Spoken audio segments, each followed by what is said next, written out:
अब देखो यार, अगर तुम लोग मर्सिडीज मोन के फैन हो तो तुम लोग के लिए बड़ी खुशखबरी है, क्योंकि गाइज एईडब्ल्यू के अंदर मर्सिडीज मोन एईडब्ल्यू में बहुत ही जल्द डेब्यू करने वाले गए। वेम्बले स्टेडियम में एईडब्ल्यू के ऑल इन पेपर व्यू के बाद अब टोनी खान मैक्सिको में बड़े स्टेडियम में पेपर व्यू करने वाले गए। एईडब्ल्यू में सैंटाना बैक स्टेज हिट को लेकर बैक स्टेज से बहुत बड़ी रिपोर्ट आ रही है। वेम्बले स्टेडियम में ऑल इन पेपर व्यू के ऊपर एईडब्ल्यू ने मर्चेंडाइज सेल का एक नया रिकॉर्ड बना दिया है।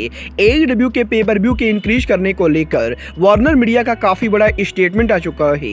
तो गाइज वहीं एईडब्ल्यू के अगले पेपर व्यू ऑल आउट के ऊपर केनी ओमेगा का बहुत ही बड़ा मैच अनाउंस हो चुका है। तो गाइज चलिए बिना किसी देरी के शुरू करते हैं इस वीडियो को। और गाइज सबसे पहले बात करेंगे मर्सिडीज मोन की। अगर बात करें यहाँ पर मर्सिडीज मोन की, तो गाइज ये चीज तो हम सभी लोगों ने ऑल इन पेपर व्यू पर देखी। एईडब्ल्यू के ऑल इन पेपर व्यू के ऊपर मर्सिडीज मोन क्राउड के बीच में बैठकर एईडब्ल्यू के ऑल इन पेपर व्यू को देख रही थी। और यहीं ऑल इन पेपर व्यू पर मर्सिडीज मोन के अपीयर होने के बाद अब टोनी खान का ये कहना है कि टोनी खान ने पहले भी मर्सिडीज मोन से बात की गई। और गाइज यहाँ पर क्योंकि एईडब्ल्यू के अंदर मर्सिडीज मोन के काफी सारी करीबी दोस्त काम करते गए, तो गाइज इसीलिए टोनी खान ने मर्सिडीज मोन को ऑल इन पेपर व्यू पर लाया था। बट गाइज यहीं मर्सिडीज मोन के ऑल इन पेपर व्यू पर अपीयर होने के बाद अब रेसलिंग ऑब्जर्वर ने इस चीज को कंफर्म किया है कि मर्सिडीज मोन बहुत ही जल्द एईडब्ल्यू में उनका ऑफिशियल इन रिंग डेब्यू करेंगी। और गाइज जैसे ही मर्सिडीज मोन की इंजरी ठीक हो जाती गई, मर्सिडीज मोन एईडब्ल्यू कंपनी पर आने वाली गई।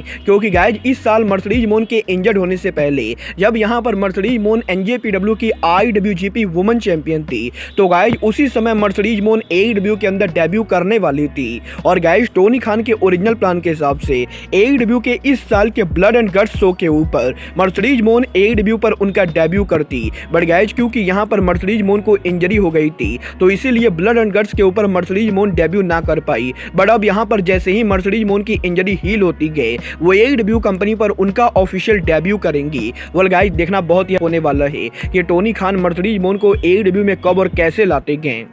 गाइज जहां तक बात रही एईडब्ल्यू के ऑल इन पेपर व्यू की, तो गाइज ये बात तो मैंने आप लोग को एईडब्ल्यू के ऑल इन पेपर व्यू के पहले ही बताया था कि AEW company all in pay per view के लिए अमेरिका से यूके काफी सारे मर्चेंडाइज ले जा रही गए। और गाइज क्योंकि 80,000 लोग वेम्बले स्टेडियम के अंदर ऑल इन पेपर व्यू को देखने आए थे, तो गाइज इसीलिए इन लोगों की वजह से अब एईडब्ल्यू ने यूके में मर्चेंडाइज को लेकर एक नया रिकॉर्ड बना दिया है। जहां पर एईडब्ल्यू दुनिया की वो पहली रेसलिंग कंपनी बनी गई जिसके एईडब्ल्यू के शो के स्टेडियम के बाहर करीबन 12,000 लोग मर्चेंडाइज के लाइन में खड़े थे।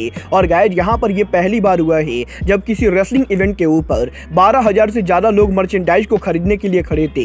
और गाइज वेम्बले स्टेडियम में ऑल इन पेपर व्यू के शुरू होने के करीबन 16 घंटे पहले से वेम्बले स्टेडियम के बाहर लोग मर्चेंडाइज को खरीद रहे थे।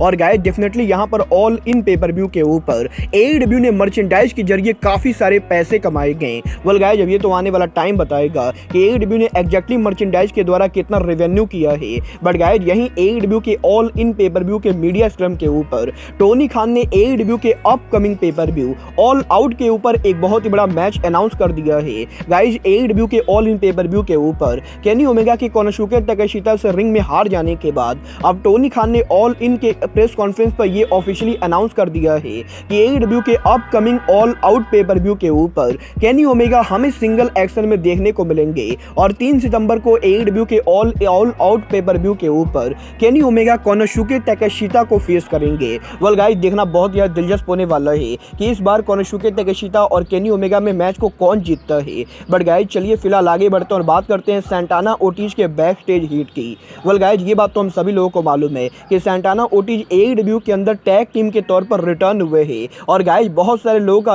ये कहना है कि अगर सैंटाना ओर्टिज के बीच में हीट है तो वो लोग एईडब्ल्यू के अंदर टैग टीम के तौर पर कैसे काम कर रहे गए। वेल गाइज इस हफ्ते फाइटफुल सेलेक्ट ने इस चीज को कंफर्म किया है कि भले ही सैंटाना ओर्टिज एईडब्ल्यू के ऑन स्क्रीन के ऊपर टैग टीम के तौर पर काम कर रहे गए, बट गाइज यहां पर एईडब्ल्यू के ऑफ स्क्रीन के ऊपर ये दोनों रेसलर एक दूसरे से बिल्कुल भी बात नहीं कर रहे गए। और गाइज यहां पर एईडब्ल्यू के अंदर सैंटाना के रिटर्न होने के बाद ना तो सैंटाना ओर्टिज से बात कर रहे गए और ना ही सैंटाना एडी किंगस्टन से बात कर रहे गए। और गाइज अब भी एईडब्ल्यू के बैक स्टेज के ऊपर एडी किंगस्टन सैंटाना ओर्टिज के बीच में काफ़ी ज़्यादा हिट चल रही है। बट गाइज क्योंकि टोनी खान पर्सनली ये चाहते थे कि सैंटाना ओर्टिज AEW में टैग टीम के तौर पर रिटर्न दो, तो गाइज इसीलिए ओर्टिज सैंटाना के बीच में हिट होने के बाद भी ये दोनों टोनी खान के कहने पे ऑन स्क्रीन के ऊपर टैग टीम के तौर पर काम कर रहे हैं।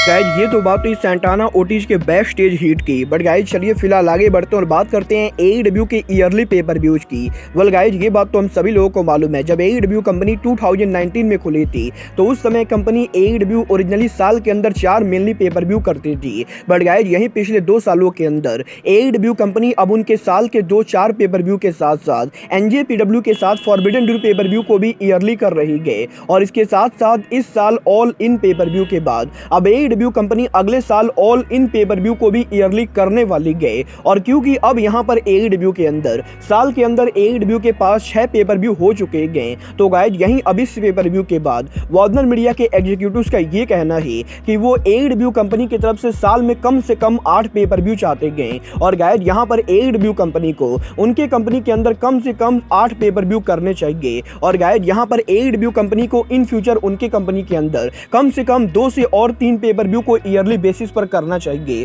वेल गाइज आपको क्या लगता है, AEW कंपनी को एक साल में 8 से 9 पेपर व्यू करने चाहिए या AEW को एक साल के अंदर 6 पेपर व्यू करने चाहिए? आप लोग मुझे कमेंट करके बताइए। बट गाइज जहां तक बात रही पेपर व्यू की, तो गाइज यही वेम्बले स्टेडियम में AEW के पहले सक्सेसफुल स्टेडियम शो के बाद अब यही ऑल इन के मीडिया स्क्रम के ऊपर AEW के वर्ल्ड चैंपियन MJF के तरफ से AEW के मैक्सिको में स्टेडियम शो को लेकर काफी बड़ा स्टेटमेंट आ चुका है। Guys all in pay per view के ऊपर MJF के टाइटल को रिटेन करने के बाद AEW ऑल इन के मीडिया स्क्रम के ऊपर जब MJF से AEW के फ्यूचर स्टेडियम शो को लेकर बात की गई, तो गाइज MJF का ये कहना था कि वो पर्सनली AEW का वेम्बले स्टेडियम में ऑल इन पेपर व्यू होने के बाद अब मैक्सिको के अंदर स्टेडियम शो देखना चाहते हैं। और गाइज MJF पर्सनली ये चाहते हैं कि AEW कंपनी मैक्सिको के सबसे बड़े स्टेडियम एस्टेक स्टेडियम के अंदर उनका शो करे। और गाइज यही MJF के इस स्टेटमेंट के बाद टोनी खान ने भी अब इस चीज को कंफर्म किया है कि AEW company in future asterisk stadium के अंदर डेब्यू कर सकती है। क्योंकि गाइस टोनी खान भी पर्सनली काफी लंबे टाइम से मैक्सिको के अंदर स्टेडियम शो को प्लान कर रहे थे। और क्योंकि AEW कंपनी मैक्सिको के अंदर WWE के मुकाबले ज्यादा पॉपुलर है, तो गाइस इसीलिए AEW company in future Mexico के अंदर उनका प्रीमियम लाइव इवेंट कर सकती है। और गाइस टोनी खान और MJF दोनों ने ये कंफर्म किया है कि AEW company in future asterisk stadium के अंदर डेब्यू कर सकती है। वेल गाइस अगर AEW कंपनी सच में एस्टेक स्टेडियम में शो करने वाली है, तो गाइज ये पेपर व्यू भी एक नया रिकॉर्ड बनाएगा। क्योंकि गाइज अगर आपको नहीं मालूम है तो मैं आपको बता दूं, एस्टेक स्टेडियम की कैपेसिटी भी लगभग वेम्बले स्टेडियम के बराबर है। और गाइज क्योंकि ये स्टेडियम मैक्सिको का बिगेस्ट स्टेडियम है, तो गाइज इसीलिए इस स्टेडियम की सीटिंग कैपेसिटी करीबन 87,000 से ज्यादा है। और गाइज अगर AEW उनका शो इस स्टेडियम में करती है, तो कम से कम 70,000 से 80,000 लोग इस स्टेडियम के अंदर आराम से आने वाले हैं। वेल गाइज आपको क्या लगता है, AEW को मैक्सिको में स्टेडियम शो करना चाहिए या नहीं? आप लोग मुझे कमेंट करके बताइए। बट गाइज अब आज के इस वीडियो में बस इतना ही। मैं मिलता हूं आपसे अपने अगले वीडियो में। बट गाइज तब तक के लिए goodbye, good night and bang.